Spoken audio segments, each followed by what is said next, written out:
কি ছিল আমার নবীর আখলাক, কে ছিলেন আমার নবী, কে ছিলেন আমার নবীর আহলে বায়ত, কে ছিলেন পাকে পাঞ্জাতন, কে ছিলেন নবীর খোলাফায়ে রাশিদিন, কে ছিলেন নবীজির সাহাবায়ে কেরামরা, নবী যেই কুরআন নিয়ে এসেছেন কেমন সেই কুরআন মাজিদ, কুরআনে কি লেখা আছে, নবীর সুন্নতে কি লেখা আছে, নবীর সিরতে কি লেখা আছে, কতটুকু সময় আমরা চিন্তা করি।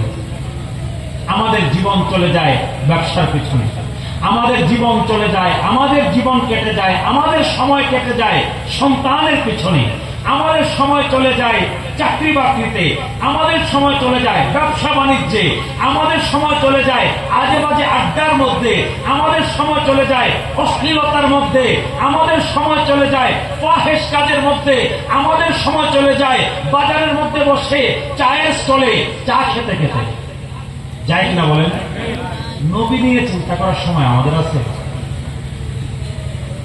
কিভাবে আপনি কাল হাসরের দিনে ঈমানের দাবি করবেন যদি নবীকে নিয়ে চিন্তা না করেন? নবী আমাদের জ্ঞান হতে হবে। নবী আমাদের কি হতে হবে বলেন? জ্ঞান হতে হবে নবী আমার। আমি অনেক জায়গাতেই বলি যে নবী হচ্ছেন আইনুল ইসলাম, আমার নবী হচ্ছেন ইসলাম।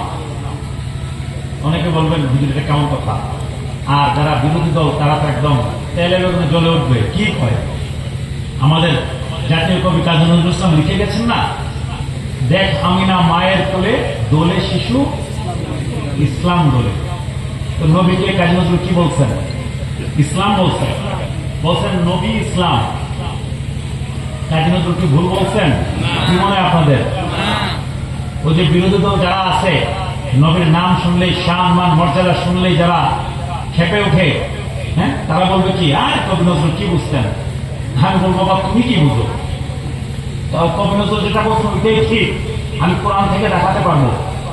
নবী ইসলাম কোরআন থেকে দেখাতে পারবো। হাফেজে কোরআন হয়তো আছেন, আমার আলোচনা শুনছেন, সূরা নিসা খুলেন, 4 নম্বর সূরা। কত নম্বর সূরা? 4 নম্বর সূরা, 65 নম্বর আয়াত। পরে দেখেন আল্লাহ কি বলেছেন সেইখানে। আল্লাহ সুবহানাহু সেইখানে বলছেন ফালা ওয়া রাব্বিক। কি বলছেন বলেন আমার সাথে? ফালা ওয়া রাব্বিক, না কখনোই নয়, ওয়া রাব্বিক, আপনি নবীর রবের কসম। আল্লাহ কার কসম করছেন? নবীর রবের কসম, মানে কি আল্লাহর কসম, ঠিক না? তো আল্লাহ এখানে সরাসরি বলে দিতে পারতেন না ওয়াল্লাহি আল্লাহর কসম। আল্লাহ কেন আবার নবীরে লাগাইলেন? কি বলছেন? ফালা ওয়া রাব্বিক, না কখনোই নয়, আপনি নবীর রবের কসম, আপনি নবীর প্রতিপালকের কসম। ডাইরেক্ট যেখানে আল্লাহ বলে দিতে পারতেন আমি আল্লাহর কসম, এখানে আবার নবীর রব, নবীর প্রভু, নবীর প্রতিপালক বলার দরকারটা কি? আল্লাহ কি কোনো কারণ ছাড়া কিছু করেন? অহেতুক কিছু করেন? তো এইভাবে নবীর নাম লাগিয়ে আল্লাহর কসম করার দরকার কি? দরকার একটাই, আমি যা বুঝি, অন্য কোনো কারণ থাকতে পারে, আমার জ্ঞানের পরিধি যতটুকু, আমি যতটুকু বুঝি, আমার আল্লাহ সবকিছুতে নবীর নামের সাথে নিজের নামটাকে লাগাতে বড় বেশি ভালোবাসেন না। যেই ইবাদতটা শুধুমাত্র আল্লাহ, কার বলেন? ইবাদত কার? নামাজ কার জন্য? এই নামাজ শুধুমাত্র আল্লাহর ইবাদত, শুধুমাত্র আল্লাহর জন্য, ঠিক না? আমরা সূরা ফাতিহাতে কি পড়ে বলেন? ইয়্যাকা না'বুদু, বলেন না ওয়া ইয়্যাকা নাস্তাঈন, মানে কি আল্লাহর উদ্দেশ্যে আমরা বলছি হে আল্লাহ শুধুমাত্র আপনারই জন্য ইবাদত করি, আপনার কাছেই সাহায্য চাই। মানে কি নামাজ ইবাদত শুধু আপনি আল্লাহর জন্য, সে আল্লাহর জন্য ইবাদত নামাজ। সেইখানে নামাজের কিয়াম আল্লাহর জন্য। কিয়াম কার জন্য বলেন? কিয়াম করা ফরজ না? নামাজের মধ্যে যদি সামর্থ্য থাকে কিয়াম করা ফরজ। একমাত্র মাযুর যারা, তারাই কেবলমাত্র বসে কিংবা শুয়ে নামাজ পড়তে পারেন, ঠিক না? আর সবার জন্য কি বলেন? কিয়াম করা ফরজ। তো নামাজের কিয়াম কিন্তু ইবাদত এবং সেটা ফরজ। সেই কিয়াম আল্লাহর জন্য, ঠিক না? নামাজের কিয়াম আল্লাহর জন্য, কোরআন তেলাওয়াত কার জন্য? আল্লাহর জন্য। রুকু সিজদা কার জন্য?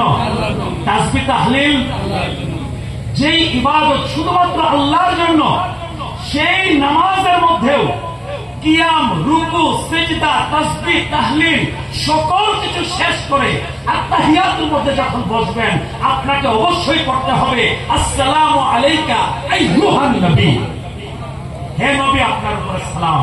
এইটা যদি না করেন আপনার নামাজ আল্লাহ কবুল করবেন না। যেই ইবাদত নামাজ শুধুমাত্র আল্লাহর জন্য, সেখানেও আল্লাহ আমার নবীর জন্য দরুদ এবং সালামকে আবশ্যক করে দিয়েছেন।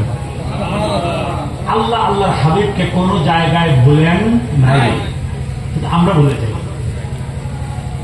আল্লাহ আল্লাহর হাবিবকে কোন জায়গায় ভুলেন নাই।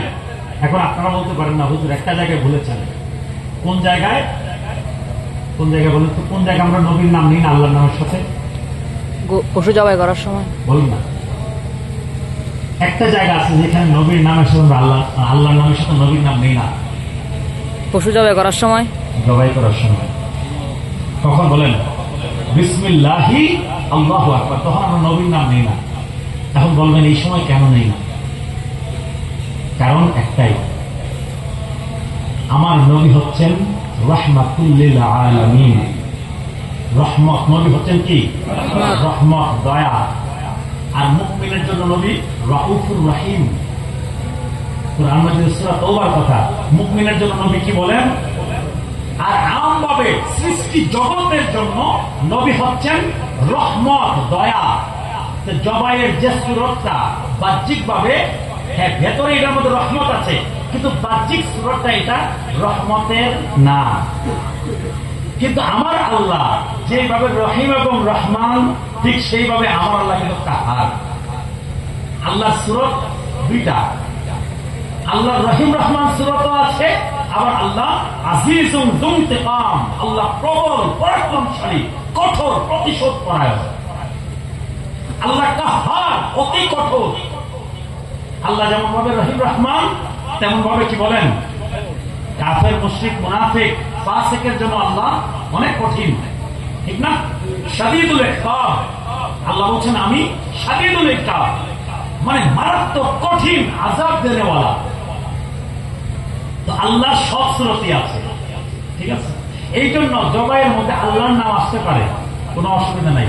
আমার নবীর নাম আসবে না, কারণ আমার নবী শুধুমাত্র রহমত। আমার কথা বুঝতে পারছেন? পশুর উপরে যখন বাহ্যিক ভাবে আযাব হচ্ছে, ওই আযাবের সময় আমার নবীর নাম আসতে পারে না, কারণ আমার নবী হচ্ছেন আপাদ মস্তক রহমত। আমার কথা বুঝতে পারছেন? এই জন্য এই জায়গায় নবীর নাম নেই। এছাড়া সকল জায়গায় আল্লাহ সুবহানাহু ওয়া তাআলা আল্লাহর হাবিবের নাম মুবারককে নিজের নামের সাথে লাগিয়েছেন, এবং আল্লাহ নিজে তাফসীরও করেছেন আয়াতের। ওয়ারাফা'না লাকা যিকরাক, এই আয়াতের তাফসীর আল্লাহ স্বয়ং করেছেন। ইযা যুকিরতু যুকিরতা মাই, ও আমার হাবিব, যত জায়গায় আমি আল্লাহকে স্মরণ করা হয়েছে, সকল জায়গায় আপনি নবীকেও স্মরণ করা হয়। যেখানে আমি আল্লাহ আছি, সেখানে আপনি নবীর নাম আছে। সুবহানাল্লাহ বলবেন না?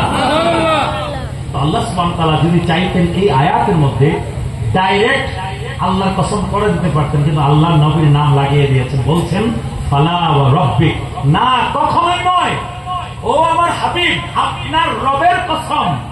কসম করে আল্লাহ কি বলছেন?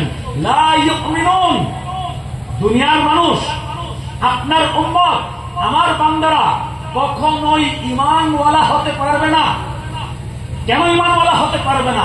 হাত্তা ইউহাক্কিমু, আল্লাহ বলছেন কি, যত সময় না পর্যন্ত আপনি নবীকে তাদের জীবনের সকল বিষয়ে ফয়সালা প্রদানকারী হিসেবে মেনে নিবে, আপনি নবীকে হাকিম মেনে নিবে, আপনি নবীকে আদর্শ হিসেবে মেনে নিবে, আপনি নবীর প্রতিটা ফয়সালা, প্রতিটা বিচার, প্রতিটা সুন্নাত, প্রতিটা কথাবার্তা, প্রতিটা আচার আচরণকে যত সময় পর্যন্ত মেনে না নিবে, তত সময় পর্যন্ত ঈমানওয়ালা হতে পারবে না।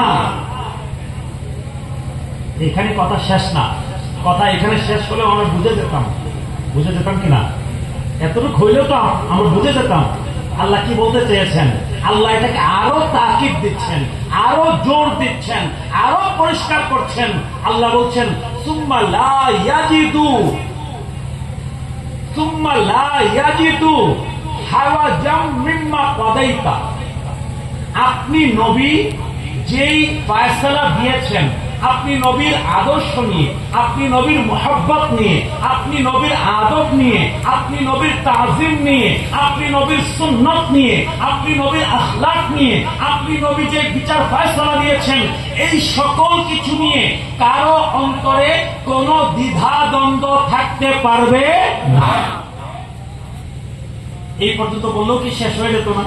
আমরা বুঝে গেছি না মোটামুটি যা বুঝার?